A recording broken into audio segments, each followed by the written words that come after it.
templo. Alguns irmãos ainda estão vindo, porque a gente percebe como o trânsito daqui é intenso. E apesar de ser essa característica dessa cidade, a gente se sente, parece, num lugar tão confortável. Saindo ontem ali com o pastor Sérgio, a gente viu um ambiente muito bom.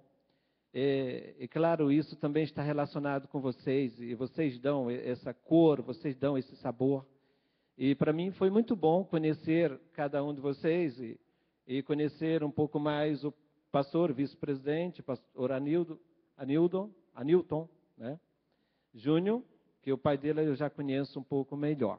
Então foi um prazer estar conhecendo um pouco mais. Estar com o pastor Sérgio Lenz, à medida que a gente finge estar ensinando, a gente está aprendendo. Essa é a dinâmica da vida. Cada um de vocês, cada pastor, cada servo de Deus que esteve esses dias, e a gente não vem aqui com uma proposta de substituir um conhecimento que você já tem ao longo de toda a sua vida, mas de alguma forma agregar, ou quem sabe com a ajuda do Senhor, dar um pouco mais de luz. São coisas do Senhor. Todos nós aprendemos um com o outro. Isso é que é mais lindo. E Jesus colocou essa ordem hoje. Não que você está aí, que saiba menos. Você tem uma trajetória de vida que não precisa provar para ninguém quem é você. Mas enquanto nós estivermos aqui, sempre teremos um momento que precisamos aprender mais do Senhor. Nunca é demais ouvir o Senhor. E eu quero, nessa noite, continuar. Você que tem a apostila, pode riscar, sublinhar. É necessário que a gente utilize mesmo. Você que ainda não tem a sua apostila, isso é um presente de Deus.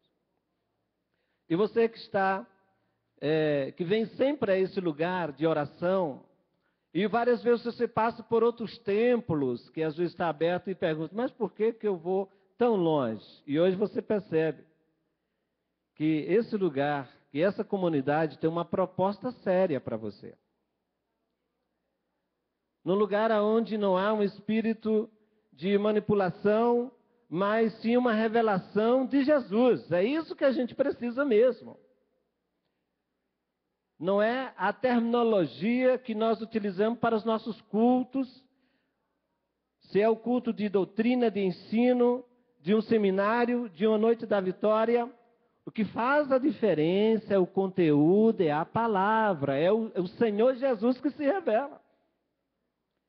Então, quem sabe você que também está vindo toda semana na noite da vitória, e você percebe que você vai sair daqui mais consciente de que existe um Deus que te ama e quer te ajudar. E é esse que precisamos. E é esse que é a esperança da nossa vida.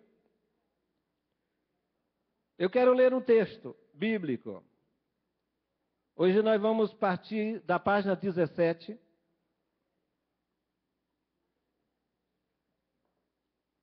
Onde a gente parou ontem, na página 16, 17. Mas eu quero deixar um texto bíblico que será a base dessa conversa, dessa palavra. Evangelho de Marcos, Evangelho São Marcos, você que trouxe a Bíblia, você que está fazendo a campanha, você que vem todas as quartas, você que veio a esse seminário, que traz a sua Bíblia, abra ela no Evangelho de Marcos, no capítulo de número 8,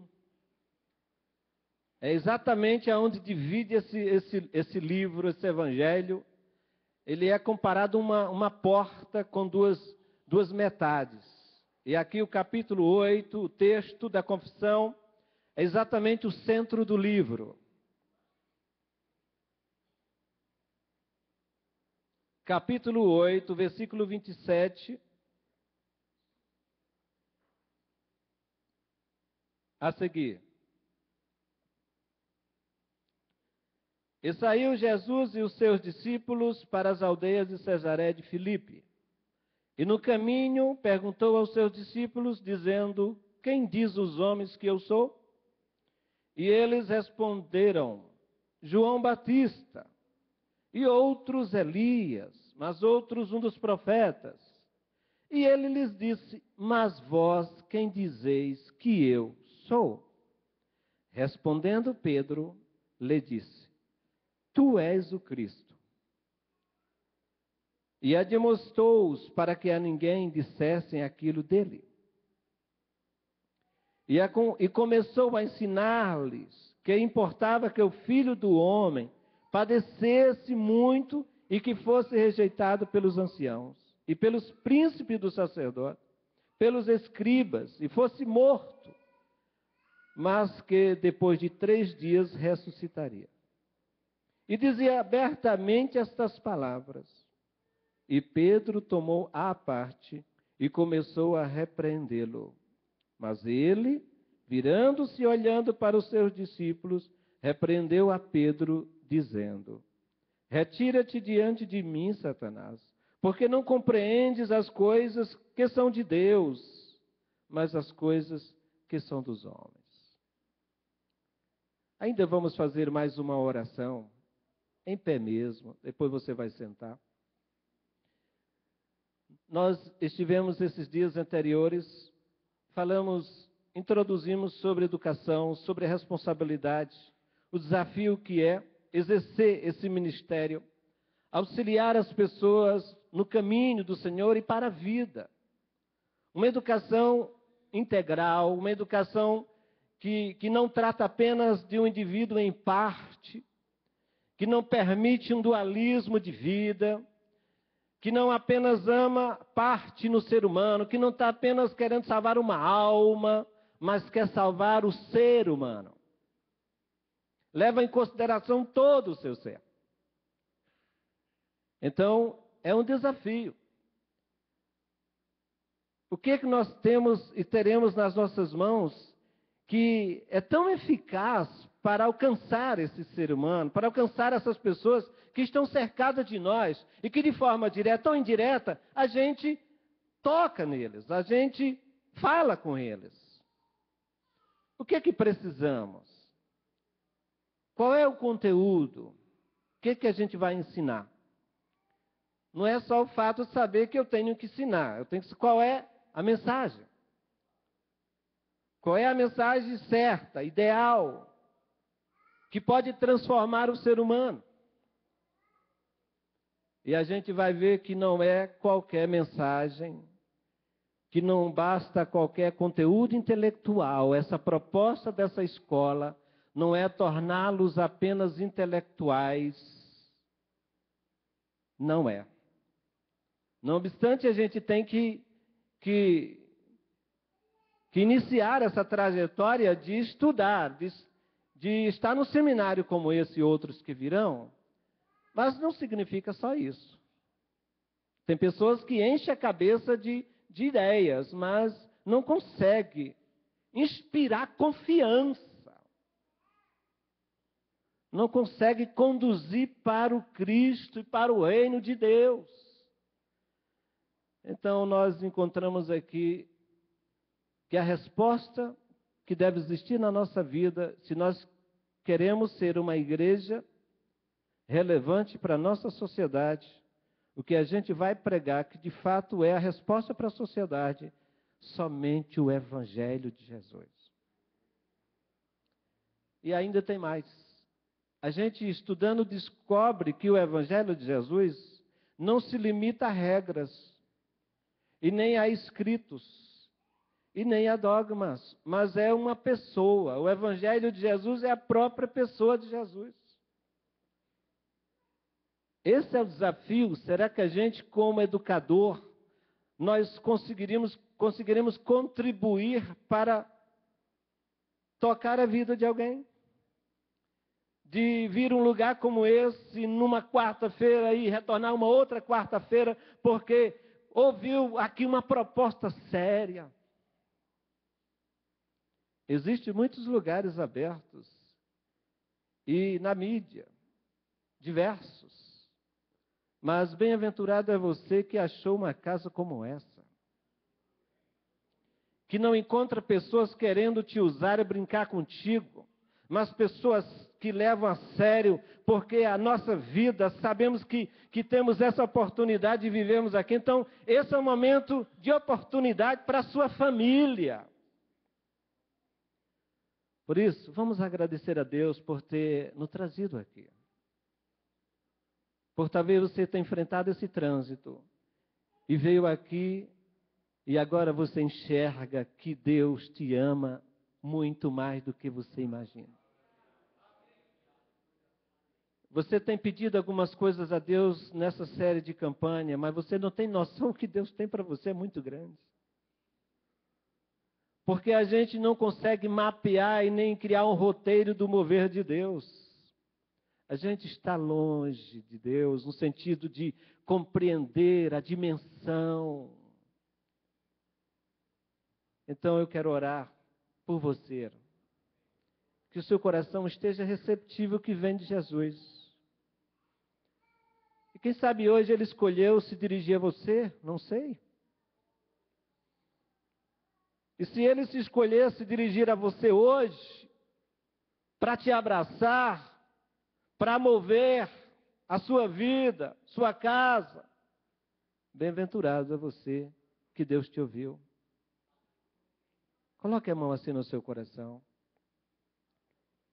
Querido Deus e Pai, obrigado, Senhor, por mais essa noite, por eu ter esse privilégio, não pelo fato de pregar, mas de gozar da companhia desses irmãos queridos e que te amam, de se alegrarem com a sua palavra, Senhor Deus, estar com eles é uma bênção, e saber que aonde a sua palavra é pregada, onde o Senhor é o centro da nossa conversa, da nossa palavra, da pregação, a vida está ali. O Espírito Santo, sim, quer revelar a Cristo mesmo.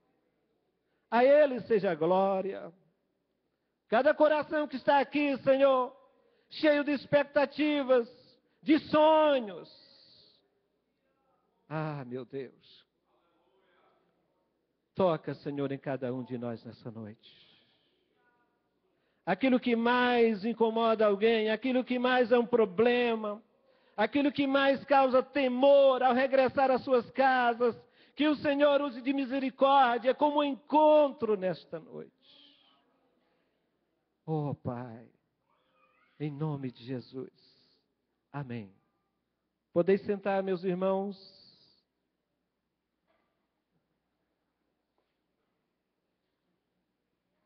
Esse é o ambiente de falar de Jesus. É um ambiente fervoroso.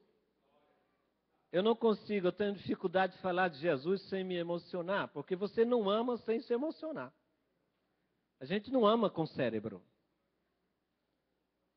O cérebro é uma faculdade da razão, que dá inteligência, mas amar é demonstrar afeto, emoção, carinho, gesto. Demonstrar isso. Então a gente, diante de Jesus, não se estranhe se você sentir vontade de agradecer a Ele. Você que tem o seu livro, a sua apostila, página 17. Nós vamos partir dessa página, iniciando aqui uma reflexão e já nos levando a pensar, porque o seminário tem esse objetivo, produzir em nós essa reflexão, carregadas de decisões, quem sabe, e oxalá que a gente pense na nossa posição, no que estamos fazendo, porque Deus nos chamou para isso, que a gente pense, que a gente...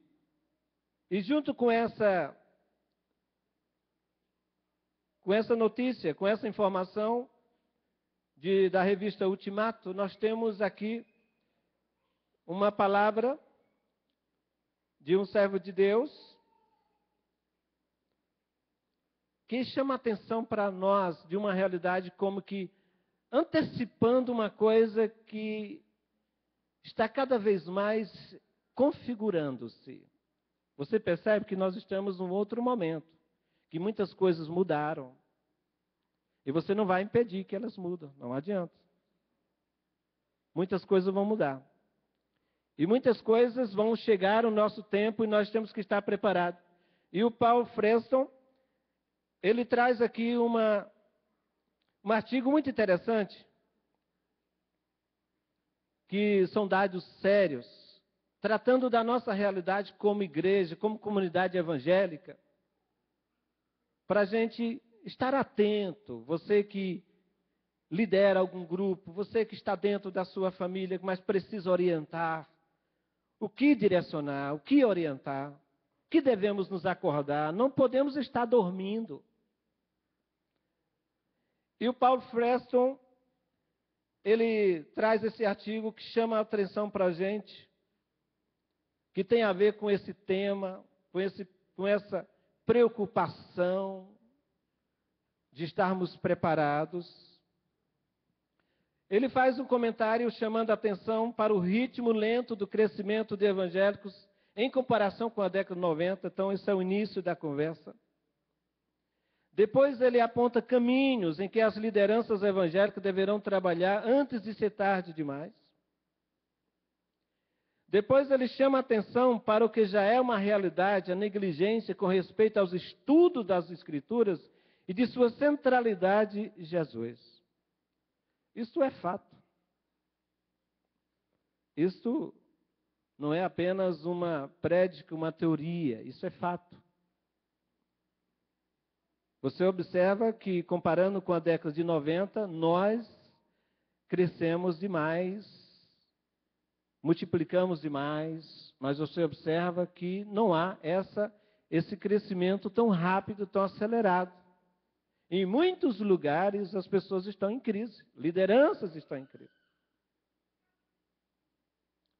E também, com isso, vem o descaso de estudar as Escrituras. Vocês se mobilizaram hoje, está nesse seminário, se utilizando de uma noite em que vocês vêm para celebrar a Deus e agradecer, e quem sabe hoje você pensar um pouquinho mais, e Deus te chamou exatamente nesse momento para pensar, porque Ele te ama e conta com você.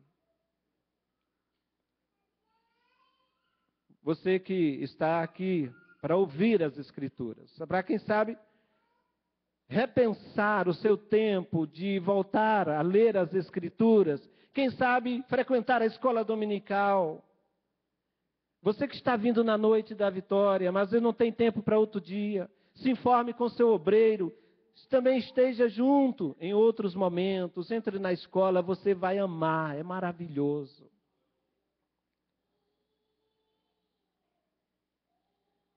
Depois, ele fala ainda que, em função dessa situação, as lideranças deverão estar preparadas para esse momento.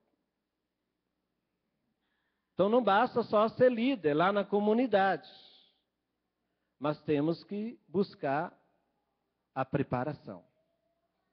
Porque, senão, a gente é pego de surpresa. E ainda mais, ele fala de um caminho a seguir. Adiantar um pouquinho, porque nós queremos falar do Evangelho. O Freston fala de alguma sugestão que é bom para nós repensar hoje, como comunidade, que estamos aqui dando as mãos, que estamos assumindo essa responsabilidade de ajudar pessoas, de reconduzir pessoas que estão em crise. Por isso você está aqui. E ele diz mais ainda, que é necessário que esses ministérios sejam variados, sempre humildes e carregados e com vidas transparentes. Então isso parece uma coisa nova, mas é sempre o que Jesus ensinou. A gente precisa voltar para a simplicidade e se adaptar à realidade simples do Evangelho.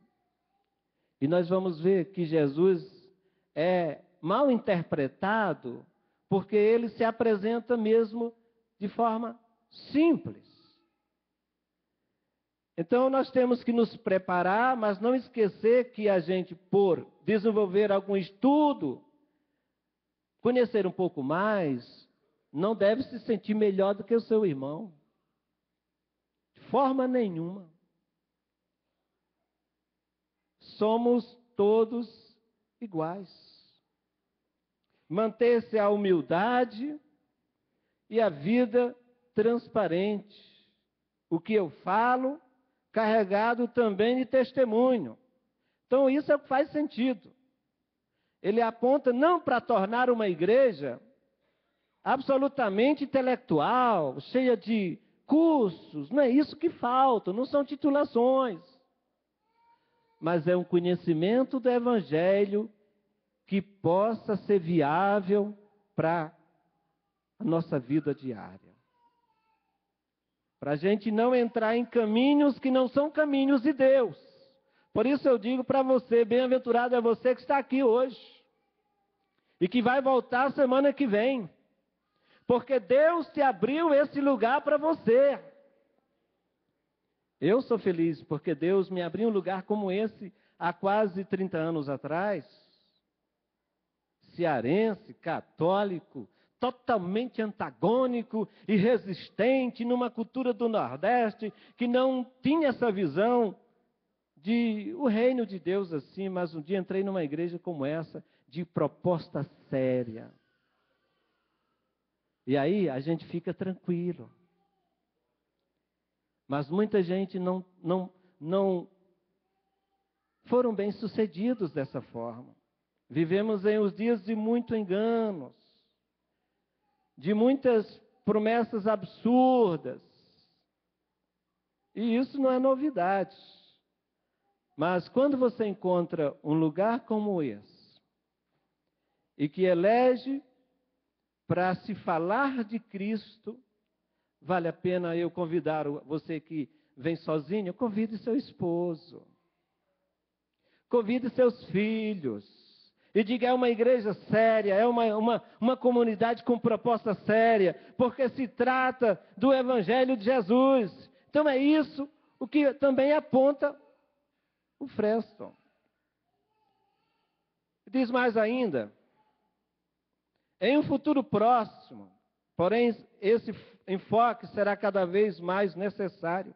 Se não recuperarmos a capacidade de interagir com o texto bíblico e deixá-lo de falar a nós e a partir disso, tirar as implicações individuais, eclesiásticas e nacionais, nos mostraremos irrelevantes. Então isso é uma preocupação que a gente já está claro diante de todos nós, todas as lideranças. E eu acredito esses homens de Deus promovem um evento como esse porque está preocupado com o bem-estar da comunidade.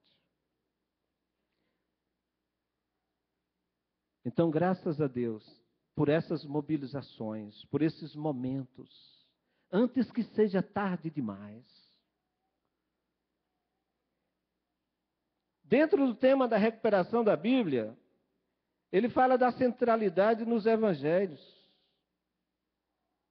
Porque fora disso, podemos nos acharmos apenas religiosos. E sabemos que a religião não é a solução viável, a solução transformadora, porque cada povo tem suas religiões.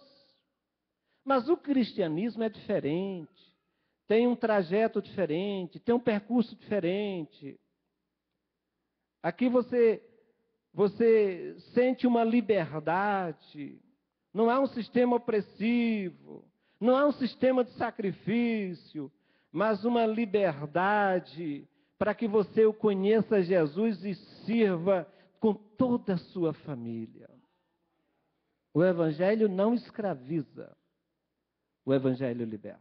Eu digo sempre, aonde você entrar que existir um espírito de escravidão, fuja. Porque aonde o Espírito de Deus estiver, aí há liberdade. Você vem do seu jeito, Cristo, levanta a sua mão, agradece. Você é livre, não sente preso, a não ser nas suas próprias dificuldades que a vida impôs, porque a vida não suaviza para ninguém, ela bate sem dó. E infeliz daqueles que, cansados, sobrecarregados com os fardos, encontram um lugar como esse, que encontra refrigério na palavra do Cristo vivo. Então hoje, se tem algum fardo, deixa hoje aos pés de Jesus.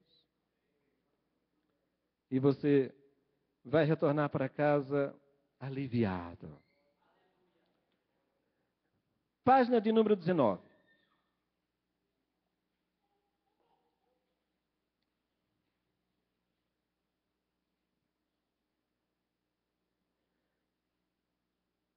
Como educador cristão, o que é que se propõe a educação cristã? O que é que ela pode oferecer? Qual é o elemento que é tão relevante, que é tão único, que é tão transformador, que é capaz de transformar pessoas e as nossas comunidades é cheia de qualquer coisa, né? Aqui não tem ex-santo, né? Ex quase canônicos, canonizados, mas por quê? Porque o Evangelho pega essa gente que estava no final. Todos ex que tinham problema na vida, cansado, chateado, triste, encontrou Cristo. E aí nós vamos ver que Jesus ama os pecadores. Enquanto a gente se sentir pecador, você vai estar perto de Jesus. Você nunca será mais do que pecador, viu? Não pense que será um Cristo, o segundo Cristo. Seremos sempre seus filhos, seus servos, enquanto nós entendermos que Ele é amigo dos pecadores, mesmo aqueles que ainda não se arrependeram, mas Jesus traz para o seu caminho, e eles se arrependendo, ainda se consideram pecadores, porque todos nós necessitamos cada dia de perdão. Então aqui é o teu lugar. E o que diz os evangelhos? Jesus Cristo conforme os evangelhos. A pergunta de Jesus é proposital. Jesus quer saber como que as pessoas enxergam Ele. Porque Ele veio para executar a missão única, messiânica. Ele era o Messias. Ele era o Filho de Deus. Mas é tão difícil alguém que, de fato, interpreta, discerne quem é Jesus, E aí ele pergunta, quem diz os homens que eu sou? Quem é, na visão das pessoas, quem sou para essas pessoas? O que é que eles pensam de mim? Aí eles dão uma série de respostas e Jesus quer mesmo perguntar para os seus discípulos, que haverá de continuar levando esse evangelho sem alteração. O original, o Cristo vivo. Ele morre, mas ele ressuscita e continua todos os dias em vocês. Está vivo. E ele pergunta assim, vocês quem dizem que eu sou? Aí todo mundo silencia nesse momento, porque as respostas seriam vergonhosas e as mais preconceituosas. Jesus foi uma das pessoas mais difíceis de ser discernida, de ser tratado exatamente como ele era. Porque as pessoas que se aproximavam dele, aproximavam com pressupostos já formados. Todos vinham de um grupo religioso formado. Não vinham com o seu coração para ficar atento, que a partir dali se revela, mas vinham já com o pressuposto do que queria que ele fosse aquele personagem, aquele Messias, conforme foi ensinado. E aí, para salvar aquele momento, Deus permitiu, tocou no coração de Pedro, e Pedro disse, tu és o Cristo. Filho do Deus vivo. Essa resposta de Pedro foi uma provisão de Deus. Mas nem Pedro tinha noção do que estava falando. E assim ainda recai sobre nós. Nós que servimos ao Senhor, ainda precisamos conhecer melhor o Senhor Jesus. Nossas vidas, conhecendo Ele melhor, serão vidas mais transformadas. Refletirá com certeza melhor a vida do Salvador. E aqui, eu escrevi aqui, a maioria de nós criamos em nossa mente uma caricatura de quem é Jesus. Damos a ele uma cor, uma raça, um sentimento, enfim, o verdadeiro Jesus só se deixa conhecer pelas Escrituras. No mesmo instante que Pedro diz que ele é o Cristo, que ele é o Messias, instante depois ele não compreende que tipo de Messias é Jesus. E o Evangelho de Marcos é o primeiro evangelho a ser escrito próximo do ano 70. E ele responde duas perguntas. O Evangelho de Marcos, nós estamos no seminário, e é bom você anotar isso. O Evangelho de Marcos, ele responde duas perguntas. Quem é Jesus? E que tipo é o discípulo de Jesus? Como é ser discípulo de Jesus?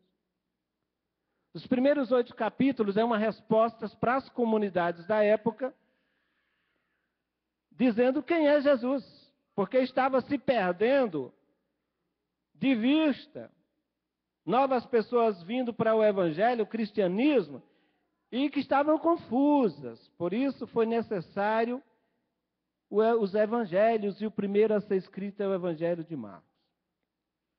Quem é Jesus? E aí Marcos vai responder quem é Jesus não de forma teórica, mas ele vai mostrar quem é Jesus na prática, em ação. Então você percebe isso. E a ligação de Jesus com os discípulos é muito grande no Evangelho de Marcos. Depois Mateus vai escrever o Evangelho uns 10, 15 anos depois, e vai utilizar quase 80% do que Marcos escreve, e utiliza, acrescenta mais. Lucas também.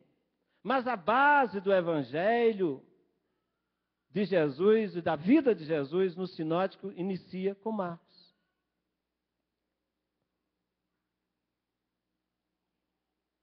E para nossa surpresa, para a surpresa de Jesus, ele teve poucas companhias que, de fato, teve com ele e discerniu, eu sei quem tu és. Todas as pessoas que se aproximavam de Jesus vinham com uma série de preconceitos. E aí, quem podia tirava uma casquinha de Jesus, e quem podia desenvolvia um certo relacionamento amoroso com o fenômeno de Jesus, mas não com Jesus. Você entende isso? Que aqueles que se aproximam de Jesus porque é Jesus, não fica decepcionado no dia que você voltar para casa e percebe que as coisas não se aproximaram e não mudaram. Você não deixa de vir mais ao templo. Você diz, voltarei novamente para agradecer. Porque ainda que a gente faça correntes de oração, porque esse é o nosso amor, é a nossa vontade, é a expressão da nossa limitação de amor, de querer ajudar, mas nós não temos esse controle. Como disse o pastor Sérgio, ele teve que orar por doentes quando ele era o doente.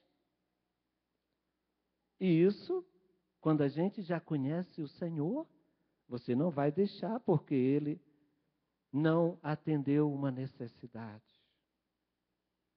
E isso vai nos proteger do que virá depois. E Jesus quer encontrar alguém que diga, tu és o Cristo, mas a forma de tu ser Messias não é como eles esperam. Porque era inadmissível na cultura judaica entender que o Messias morreria. Como? Ungido do Senhor? O Filho de Deus morrer, isso é absurdo. Não se admite isso. Pedro diz, tem dó de tu, tem pena de ti, Jesus. Jesus disse: para trás de mim, Satanás. Quantos querem receber de Deus a direção para os seus caminhos? Porque há caminho que você traça, você não tem ideia do que você vai passar, de quantas decepções. Melhor coisa que tem quando você vem ao altar e diz: Deus, eu quero isso, eu preciso disso, mas tu quem sabe? Porque tem coisa que a gente alcança na vida que depois vai dizer: Senhor, toma, leva, porque não dá mais. Agora, quando vem de Deus, toda a sua vida é de agradecimento. Você vai dizer: que dia maravilhoso, que noite aquela que Jesus tocou em mim, sabe, significou a minha vida a partir dali, ganhou um sentido verdadeiro. É isso que a gente precisa. Quem é Jesus? E eu digo a você que a gente, por ser pastor, não tem a profundidade de discerni-lo. Por quê? Porque Jesus não é um conjunto de regras, não é o quanto eu entendo da Bíblia, não é. É uma pessoa. É o quanto minha aproximação com Ele se dá num chão de seriedade, de integridade, de reconhecer quem Ele é, do jeito que Ele veio, e o jeito que Ele se revela a Deus, eu tenho que aceitar, eu não posso mudar isso. E muita gente ficou chocada com o jeito de Jesus ser Jesus. Tentaram mudar. E nós escandalizaremos com a proposta de Jesus do jeito que Ele veio? Ou você é capaz de amá-lo? Você é capaz de abraçar esse evangelho? Que a todo instante Ele não quer que não digam que eu sou Messias. Ele proíbe que diga que Ele é o Messias por essa via de espetacularidade. Quem se apressava para dizer que Ele era o Messias eram os demônios. Eram os únicos seres que logo diziam: Ele é Messias.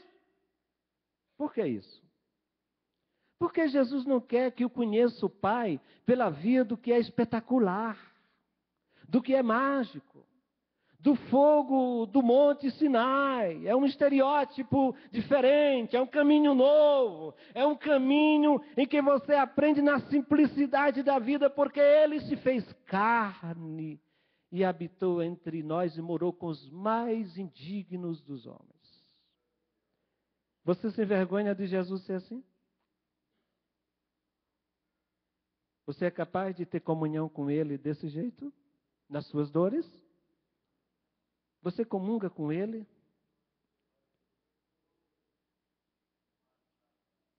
Aleluia.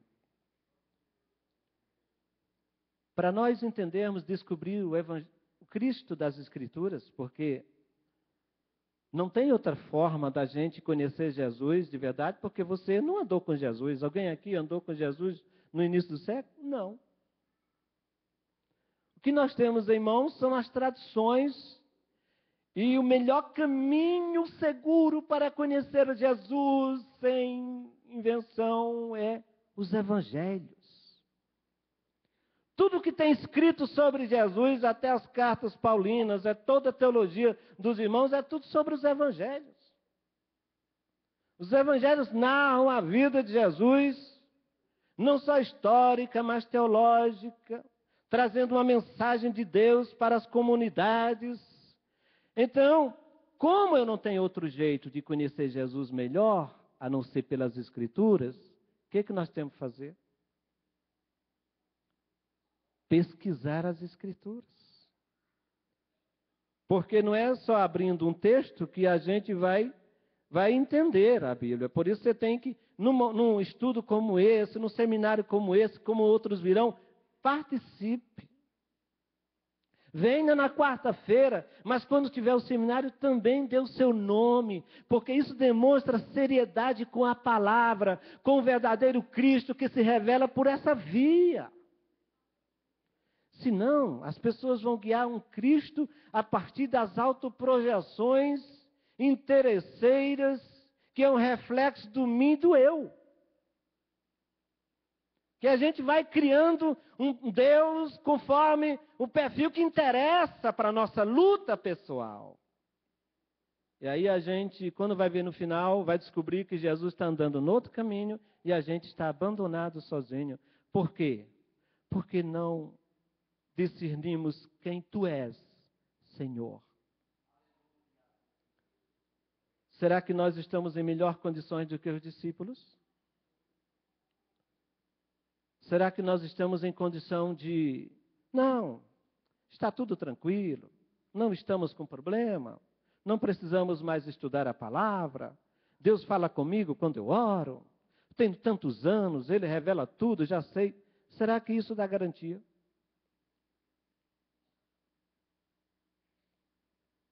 Mas o problema é que quando se trata de conhecer a Escritura, nós temos algumas situações. Por exemplo, fenômeno do distanciamento, que é um problema para nós, difícil de nós trabalhar, porque tudo isso ocorreu no mínimo há 2000 anos atrás. Quando você vê o texto bíblico, o último texto que você tem, você não vai ter os originais, mas você vai ter a mensagem original dos agiógrafos, dos escritores, que é a palavra de Deus. Mas o último texto tem 2000 anos. Então, isso é um fenômeno temporal, cultural, linguístico, contextual. Ninguém é tão esperto e dizer, não, pastor, eu nem preciso estudar. Para que seminário, pastor? Deus me revela tudo, já entendo tudo. Aí, estão trocando Jesus por outras coisas. E vocês daqui para frente, a gente, enquanto tem essa idade mais jovem, vai ver muitas coisas absurdas. Por isso, parabéns, feliz é você que entrar numa comunidade que alerta, que reconhece e que precisamos levar a sério esse projeto de vida. Porque em muitos lugares não estão preocupados com você nem com sua família. Você não é irmão, você é cliente por aí. E aqui a gente está dialogando que todos nós precisamos desse Cristo, porque quando as coisas travam na vida, aonde é que a gente vai bater? Qual é a porta que a gente lembra de bater? Jesus, me ajuda, porque eu já fiz de tudo. E tem gente que está aqui na campanha porque tentou de tudo. E sabe que somente em Deus, através de Jesus, há esperança para a nossa casa.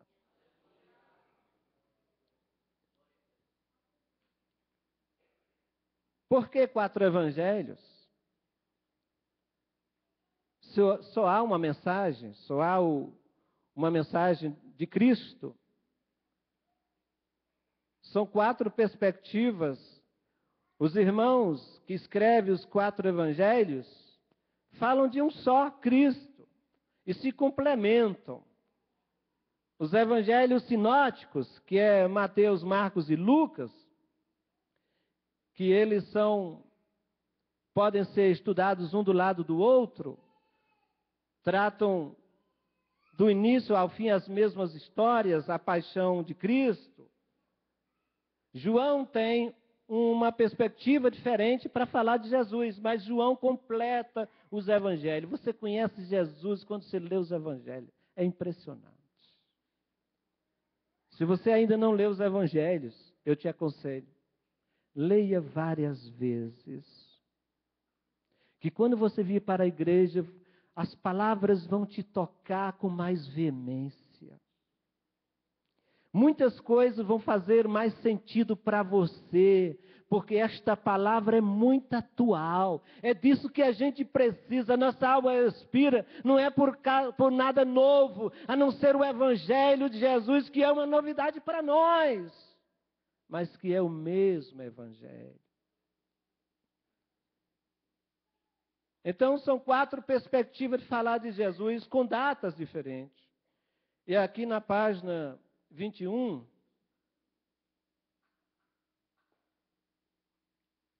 na página 21 tem um gráfico que eu coloquei aí para lhe ajudar. Quando você não vai deixar essa apostila jogada.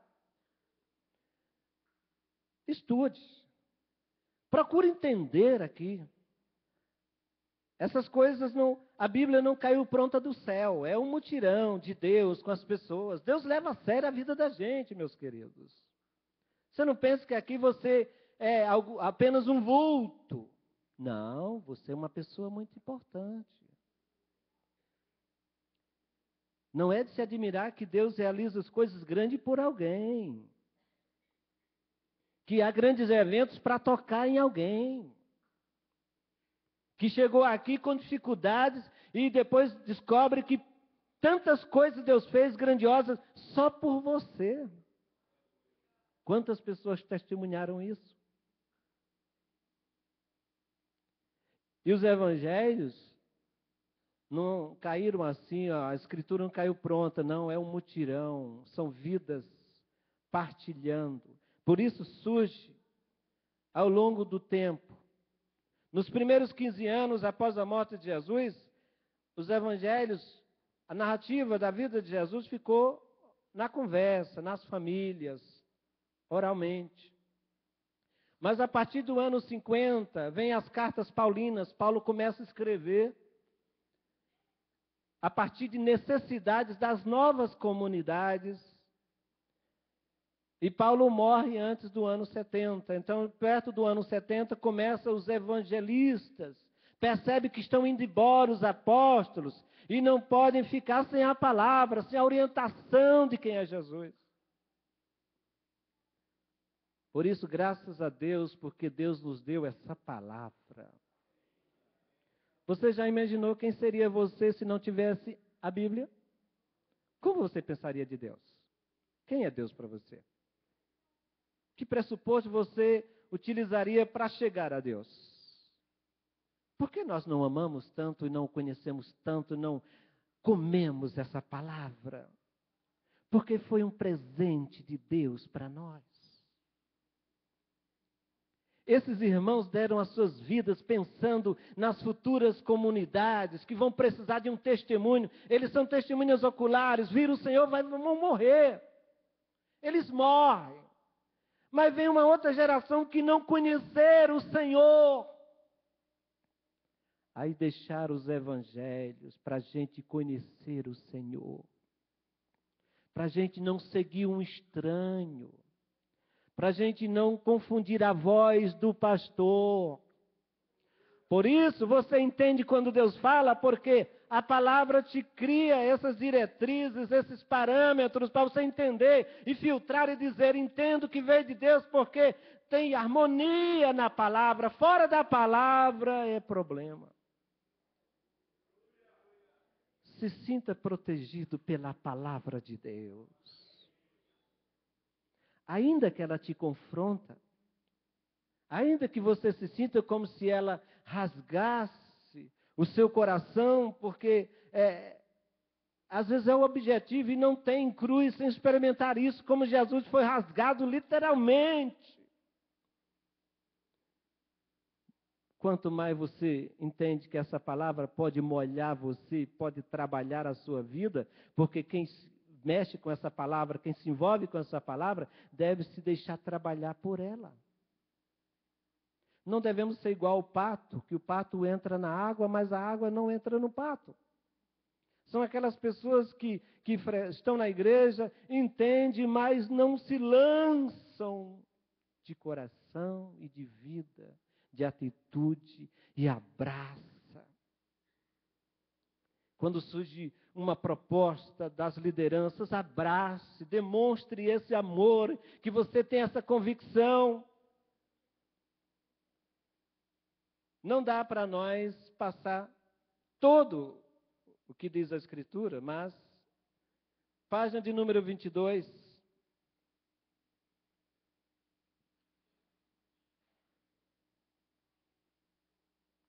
Você vai levar para casa essa apostila e você ler o contexto em que vivia, esses momentos em que Marcos escrevia, em que surgem os evangelhos.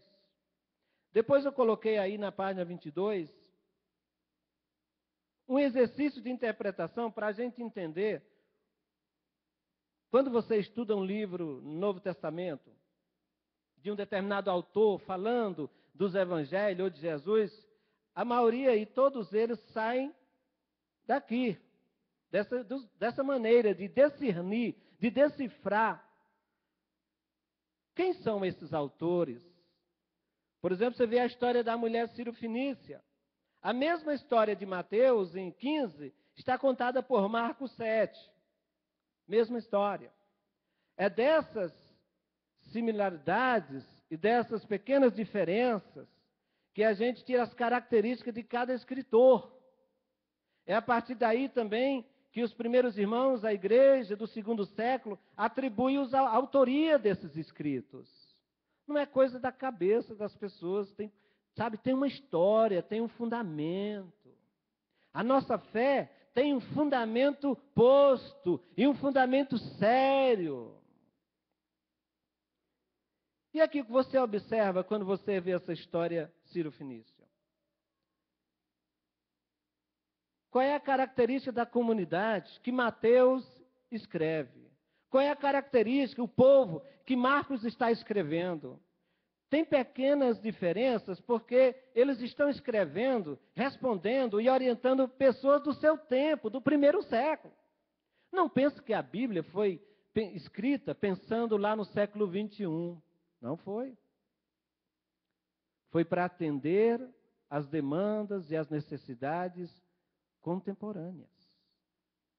E isso é mais profundo ainda, por isso é a palavra de Deus, que ela não só atinge e toca o povo da sua época, mas ela continua tocando a gente. Todos aqueles que lêem a Bíblia se sentem tocados por ela. E você observa que Mateus escreve para um público judeu. Mateus ficou ajudando nas sinagogas em Jerusalém, atendendo os irmãos que aceitaram Jesus como Messias.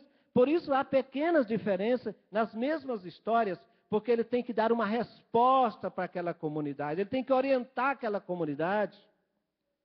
Falar da mesma história da mulher sírio-fenícia, sem contradizer, mas também redirecionar aquela comunidade que ele pastoreia.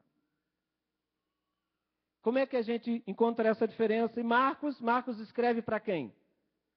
Para os irmãos gentios do Império Romano, que não são judeus, que não conhecem a cultura judaica nem as tradições. Então Marcos vai ter que ampliar alguma coisa mais, explicar algumas coisas mais.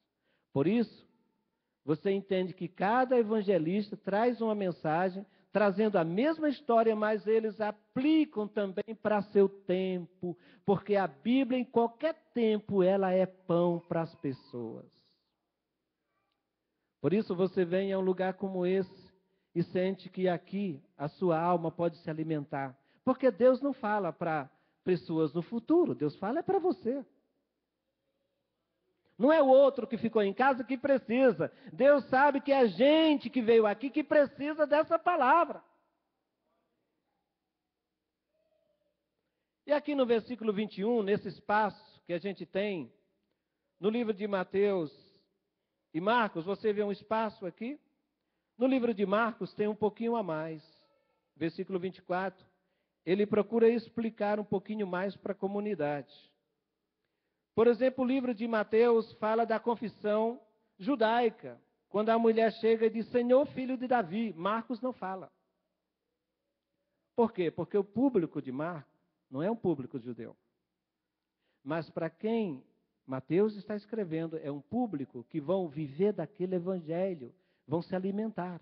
Então eles entendem que mesmo outras pessoas, eles são crentes, mas eles são judeus. Eles não têm a mentalidade que a gente tem. Eles entendiam que o evangelho de Jesus seria restrito à comunidade judaica. Para nós entendermos, quando você for ler a Bíblia e encontrar alguma diferença, isso não dificulta, isso não atrapalha, isso não diminui a palavra de Deus, mas isso tem propósito, é a revelação de Deus para seu tempo e para nós. Amém?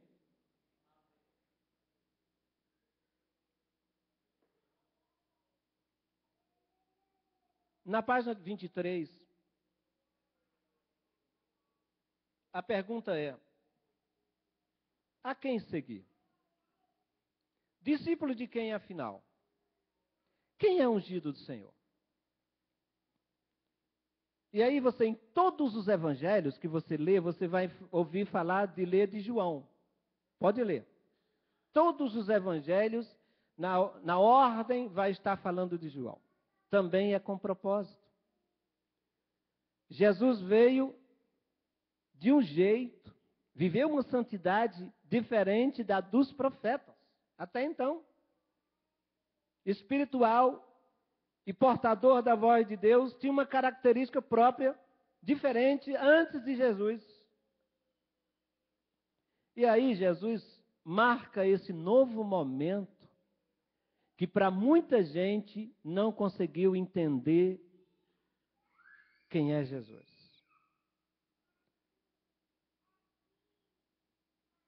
E na página 24, nós não vamos ler, mas você está aí à sua disposição, como era a sociedade judaica nos dias de Jesus, para você ter uma noção.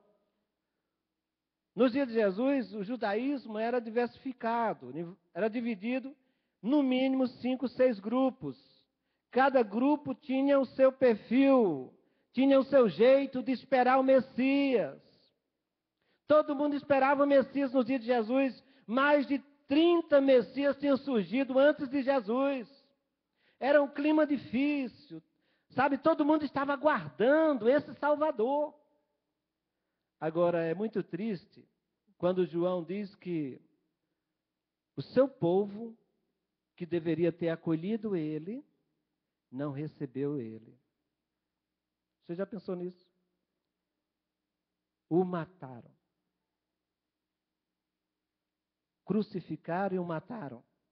Não reconheceram Deus em Jesus Cristo. Tiveram vergonha dele.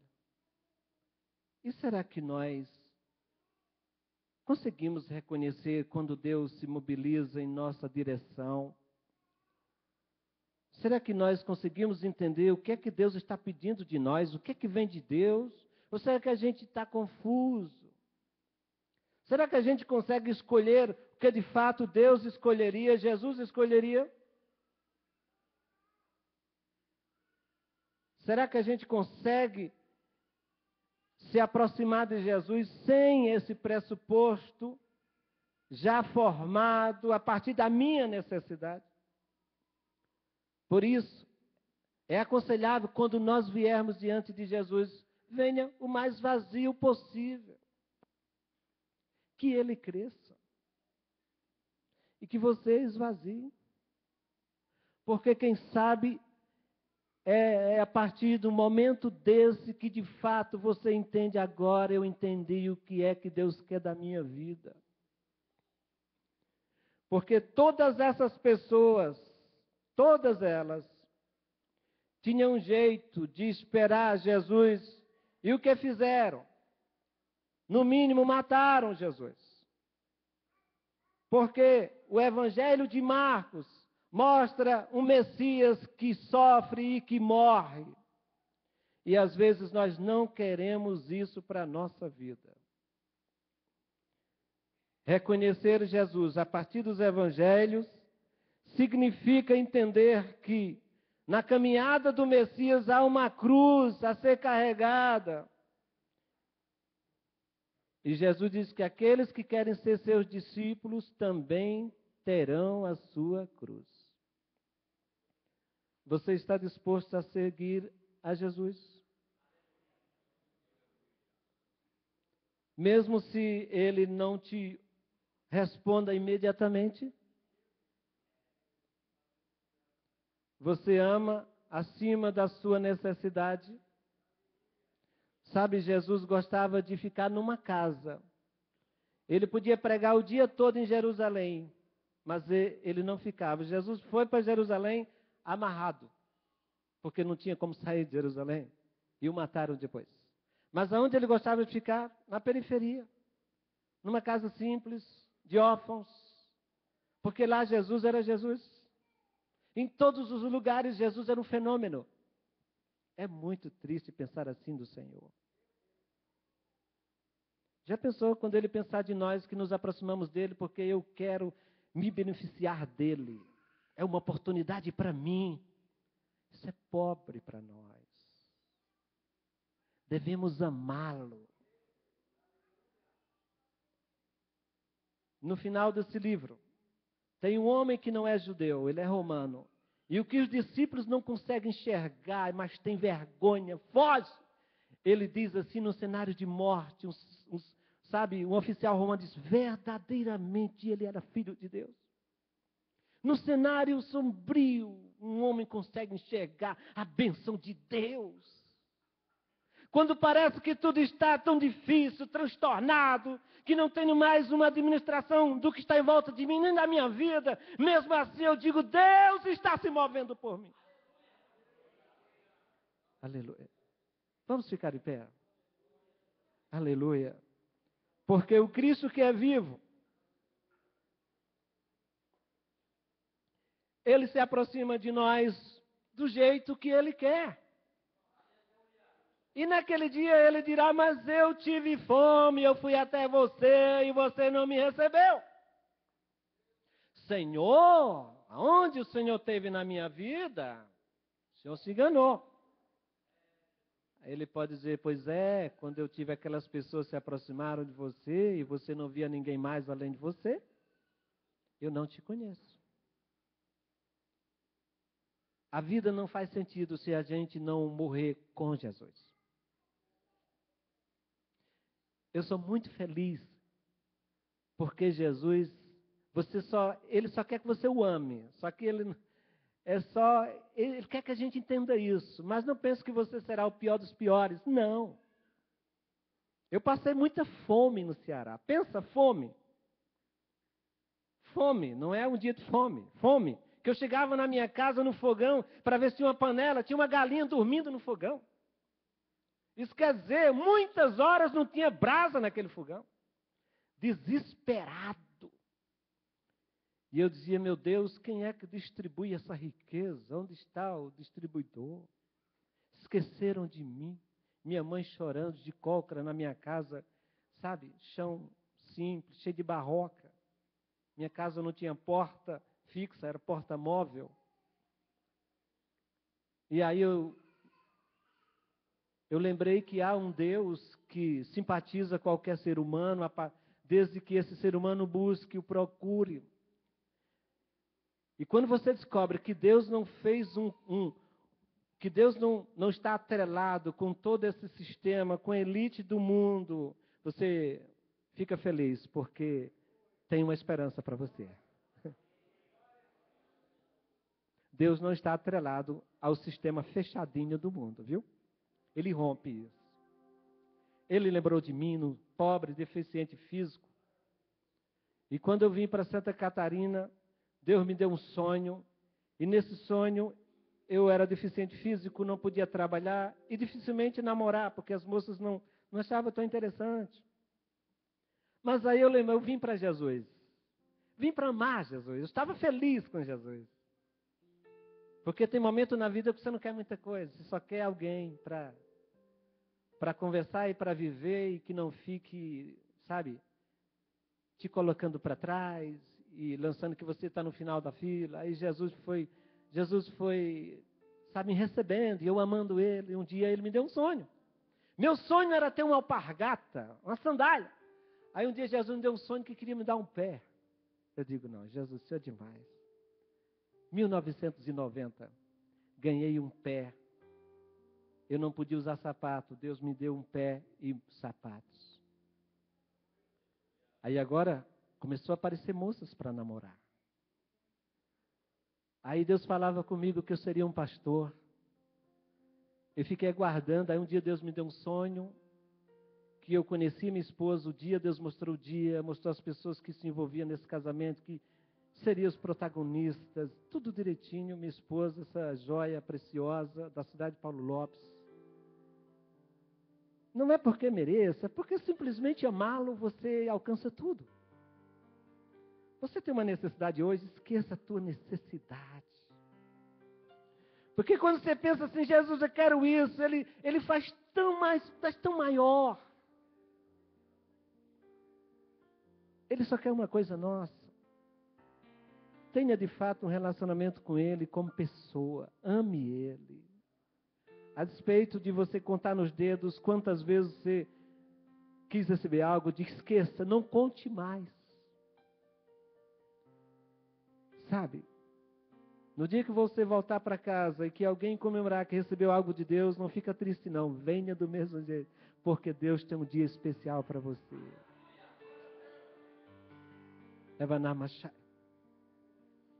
Eu quero orar por você. Hoje eu peço que você venha à frente. Você pode vir à frente, pastor. Se você está num propósito com Deus, venha aqui à frente. Não sei, pode ser hoje um dia muito especial para você, não sei. O que Jesus quer é que o amamos. Que todas as vezes que tiver o culto e você venha aqui, venha por amor. Venha por amor. Não venha apenas por causa de você. Não venha apenas para o culto por causa de você. Mas venha por causa dele. E aí você vai perceber que ele tocou em você. Ah, como é lindo ser tocado por Jesus. Eu sorri porque eu sei o que é isso, ser tocado por Jesus. Você colhe coisas de Deus, eu não semeei isso. Deus, eu nem pensei nisso, Deus. E você diz, é seu. Ele te deu.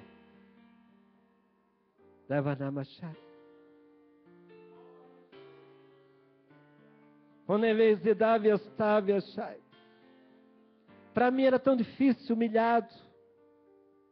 Mas um dia eu fui no Ceará, minha mãe passava vergonha, os ricos que vinham para cá ficaram ricos, dizia, teu filho é só igreja, dona Camocita. Sabe? Sempre desejei o bem para todos, mas 4 desses morreram numa viagem para lá. Quando eu volto ao Ceará, minha casa enche de gente para orar, e Jesus decide curar essas pessoas. Eu acho fantástico. Cura assim imediatamente, mostrando que quem escolhe amá-lo não vai ficar abandonado, viu? E eu fiz um culto na minha casa, tinha 40 pessoas não crentes ali ouvindo a palavra. Porque o grande erro é quando a gente vai ao sistema, quando a gente desenvolve um amor às coisas, quando a gente desenvolve esse tipo de paranoia. Mas quando a gente encontra o Cristo, é só isso que você precisa. Porque sem Ele, nada ninguém pode fazer, nada.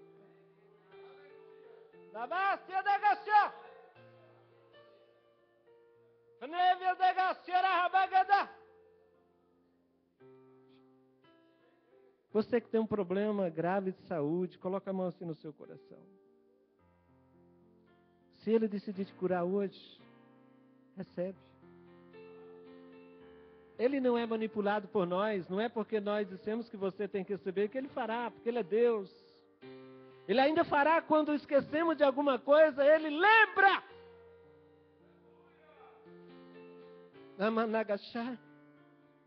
Tem coisa que você não esperava mais, mas Ele te deu e vai te dar. Se você está vindo, não desanime de vir à casa de Deus. Mesmo se encontre filas, diga, eu vou à casa do Senhor. Querido Pai, muito obrigado. Eu acredito que o seu amor é dessa forma, porque assim foi comigo. Não é o quanto nós memorizamos de Ti, mas é o quanto nós nos rendemos a Ti.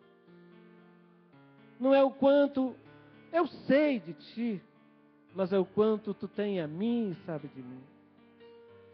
Perdoa, Senhor, se eu pensei diferente do que Tu é.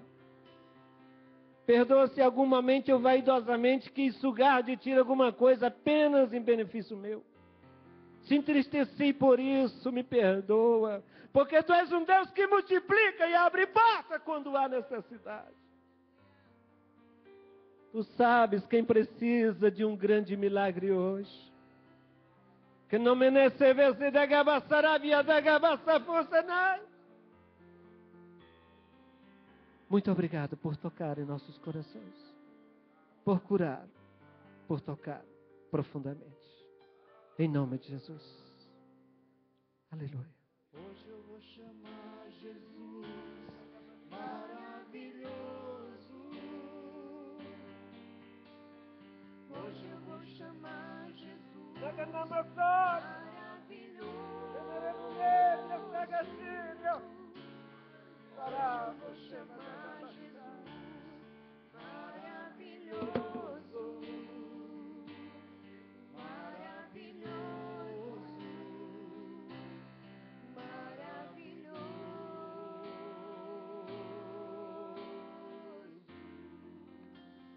Aleluia, glórias a Deus, glórias a Deus. Meus irmãos, tomem seus lugares por uns instantes. Nós estamos na parte final dessa nossa reunião, hoje que é de tradição aqui no nosso templo sede o culto da vitória, quarta-feira da vitória, mas nós estamos tendo aqui uma semana especial, uma semana de estudos bíblicos, o seminário teológico, sobre essa necessidade tão importante que é estarmos aptos para ensinar. E queremos agradecer a Deus pela vida do irmão Francisco, pelo pastor Francisco, que se dispôs a vir aqui durante esses 3 dias, essas 3 noites, para trazer esse ensinamento, essa instrução, creio eu, esse desafio de despertar no coração de cada um de nós o desejo de aprender mais, para também podermos ensinar. Eu não sei se você já teve oportunidade, eu creio que a maioria já teve, mas na instrução de Jesus, uma das últimas, se não a mais importante instrução que Jesus deixou para nós, aonde ele diz que nós temos que ser seus discípulos e fazermos discípulos. Ele disse também que nós devemos ensinar aquilo que nós aprendemos, ensinando-os a guardar tudo que vos tenho ordenado. Está lá em Mateus capítulo 28. Então, uma das mais preciosas regras que Jesus criou e que nos fortalece é quando nós estamos dispostos a aprender, mas também queremos ensinar. Se você fizer isso, e eu não estou falando aqui somente aqueles que são obreiros ou que pretendem ser um servo de Deus como obreiro na igreja, isso é para todos nós, para toda a igreja de Cristo Jesus. Faça isso, se empenhe, e você vai ter, conforme disse o pastor Francisco, uma intimidade muito maior com o Senhor Jesus. Quem deseja ter essa intimidade com o Senhor Jesus? Aleluia, glórias a Deus. Bom, já recebemos essa oração, tenho certeza que já sairemos daqui abençoados. E o pastor Sérgio fez menção de algo aqui que realmente é uma verdade, pastor Francisco. O senhor disse aqui sobre essa necessidade de se comprometermos, nos comprometermos com Jesus, que quando obedecemos a sua palavra, Ele tem o maior prazer em nos abençoar. E é isso que nós temos trazido ao entendimento, ou pelo menos ensinado aqui nos cultos da vitória, essa necessidade. Quando nós estamos comprometidos com Jesus, não tem como Ele não estar comprometido conosco. Se comprometa com Ele cada vez mais. Amém? Muito bem, nós vamos fazer agora o trabalho das ofertas. E eu gosto muito de fazer menção sobre esse momento tão importante nas nossas vidas. Talvez você não saiba, mas quando nós temos a oportunidade de ofertar, de contribuir, quando temos condições de fazê-lo e não fazemos, nós não estamos participando plenamente do culto de adoração a Deus. E ofertar, meus irmãos, não é uma questão de barganharmos com Deus. Eu vou dar porque eu quero receber. Não. É uma das melhores formas de nós reconhecermos que Jesus está cuidando de nós. Jesus está cuidando de você? Eu vou perguntar de novo, Jesus está cuidando de você? Você sente esse amor de Jesus no cuidado da sua vida, do seu trabalho, dos seus negócios, até mesmo das suas finanças? Aleluia! Então é o momento de nós contribuirmos. Dê o seu melhor, dê o seu melhor. A Bíblia diz que Jesus, ele observava lá no gasofilácio, lá na frente do templo, como é que as pessoas lançavam as suas ofertas. Será que esse assunto não é importante para Deus? É importante para Deus. Porque é na hora das ofertas que nós demonstramos o quanto queremos e reconhecemos a Deus. Então você vai ter essa oportunidade. Eu vou orar por você, vou orar por tua vida material, profissional, financeira e principalmente espiritual. E nós vamos contribuir. Mas eu quero te pedir, não saia antes da bênção final, até porque nós temos alguns avisos importantes para os seminaristas e também para os que estão fazendo a campanha da vitória. Como estamos aí sentados, eu quero que você coloque a mão, como disse o pastor Francisco, aí no teu coração. Coloque a mão aí no teu coração. Senhor meu Deus e meu Pai, queremos te agradecer por esse momento especial, onde vamos ter a oportunidade de ofertarmos. Quero invocar a tua bênção sobre cada contribuinte, sobre cada dizimista. Ó Senhor, tu que tens abençoado e muito toda a igreja em São José. Ó meu Deus, vem agora a tua bênção, Senhor, eu te peço em nome de Jesus, sobre a vida de cada um dos nossos irmãos, companheiros. Ó meu Deus, que suas vidas sejam abençoadas na área profissional, na área material, na área financeira, nos negócios, nos seus trabalhos, mas principalmente na intimidade e na espiritualidade. Ó meu Deus, contigo, é o que eu te peço. Receba as nossas ofertas agora, Pai, em nome de Jesus. Amém, amém. Enquanto ofertamos, nós vamos louvar o Senhor. Os nossos companheiros podem passar as salvas.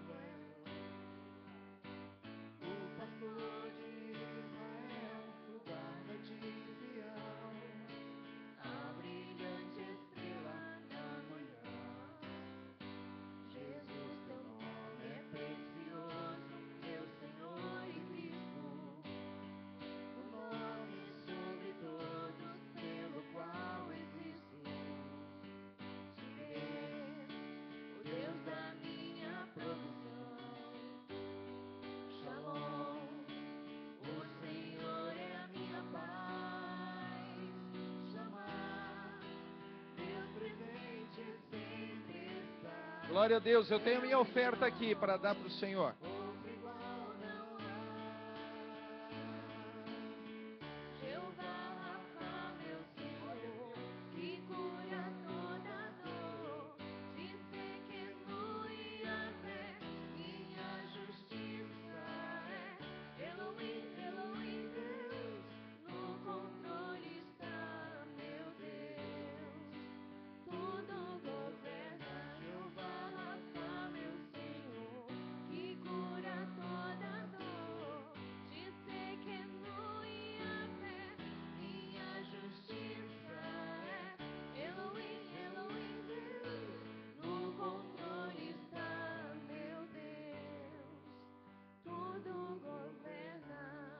Amém, meus amados? Muito bem, meus queridos. Em relação ao nosso departamento teológico, o pastor Sérgio me disse que amanhã, a maioria já sabe, amanhã nós teremos uma reunião especial aqui, que é a formatura dos que concluíram os cursos teológicos, básico e também o avançado, é isso? O básico e o médio, e também a formatura dos que passaram, as irmãs ou os irmãos que passaram pela capacitação, formação dos professores da UCREADIO, é isso? Começa a partir de que horário, pastor Sérgio? às 20 horas. Então, nessa reunião, é óbvio que estão todos convocados, aqueles que vão estar se formando, e assim como também os seus convidados, né, desse evento. Os demais irmãos, a igreja no todo, ela está convidada, mas não é obrigatório para a conclusão ou para a participação deste seminário. Correto, pastor Sérgio? Muito bem. Amanhã, então, vai haver a formatura, não do seminário, é dos formandos dos cursos de teologia básico e médio. Amém? Muito bem. Temos também um aviso importante em relação ao nosso culto da quarta-feira. Nós estamos numa campanha, essa campanha se chama Abrindo Portas, conforme está em 1 Coríntios, capítulo 16, versículo de número 9. E na próxima quarta-feira, nós fizemos na última quinta-feira, meus irmãos, algo especial. Foi um culto evangelístico, onde nós fizemos um café especial, trazendo convidados, e depois do culto, então nós tivemos esse café, que foi quinta-feira à tarde, foi uma benção, e essa experiência agora nós vamos trazer para quarta-feira à noite.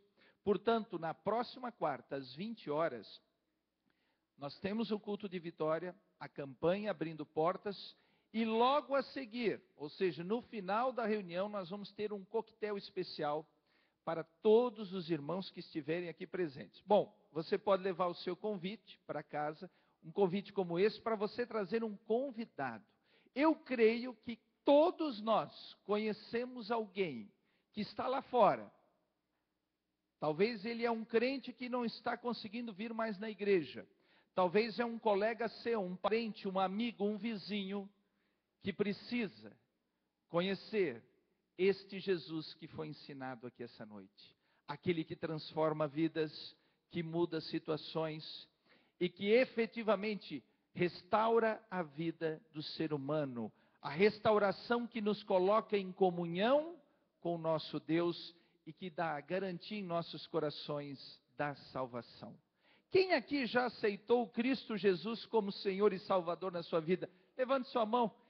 Olha aí para o seu lado, meu irmão, olha aí para o seu lado, olha quantas pessoas estão com seus braços levantados. Sabe o que significa isso? Que Jesus entrou na sua vida.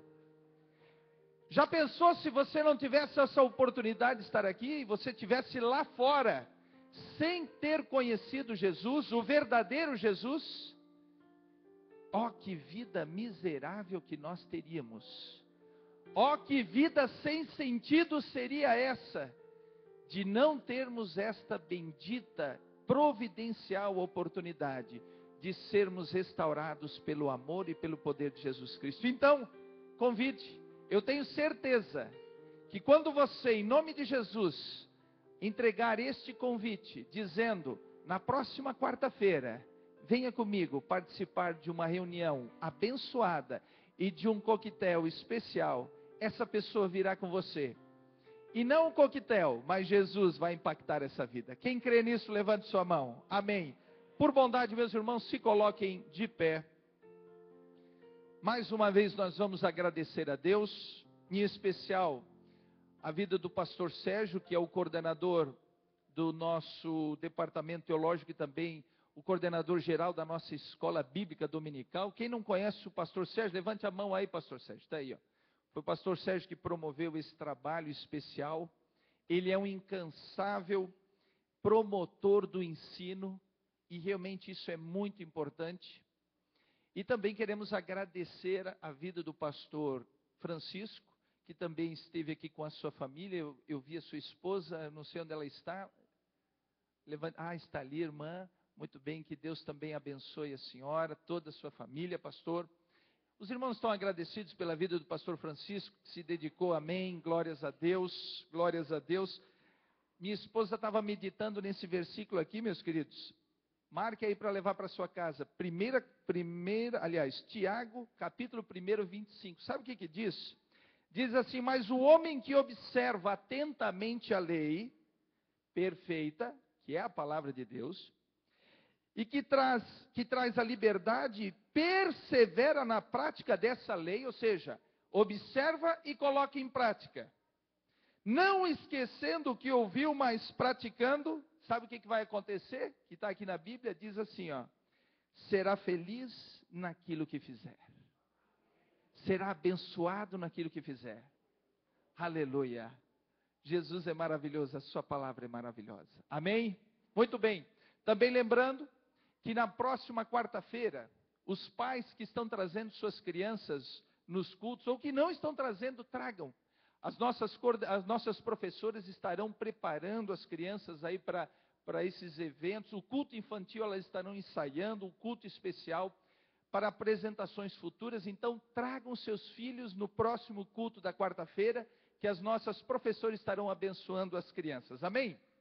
Muito bem. Eu quero que você levante sua mão aí em direção aos céus para nós agradecermos a Deus e sairmos daqui ainda mais abençoados. Pai amado, Deus maravilhoso, queremos te agradecer, Senhor, por essa rica oportunidade que tu destes a cada um de nós, de termos participado desse seminário, em especial também aqueles que estiveram essa noite conosco, no culto da vitória, participando deste momento especial de ensino. Meu Deus, que nós possamos, assim como diz a tua palavra, colocarmos em prática, atentarmos para a tua palavra, não esquecendo, porque sabendo assim, meu Deus, que se assim o fizermos, seremos felizes, bem-aventurados em tudo que fizermos. É nessa certeza que nós te agradecemos e abençoamos toda a tua igreja, Senhor, declarando que o grande amor de Deus, a graça do Senhor Jesus e a comunhão do doce Espírito Santo estejam sobre todos vós, e todos juntos dizem amém. Integridade. Meu irmão, cumprimente o seu irmão e vá na paz do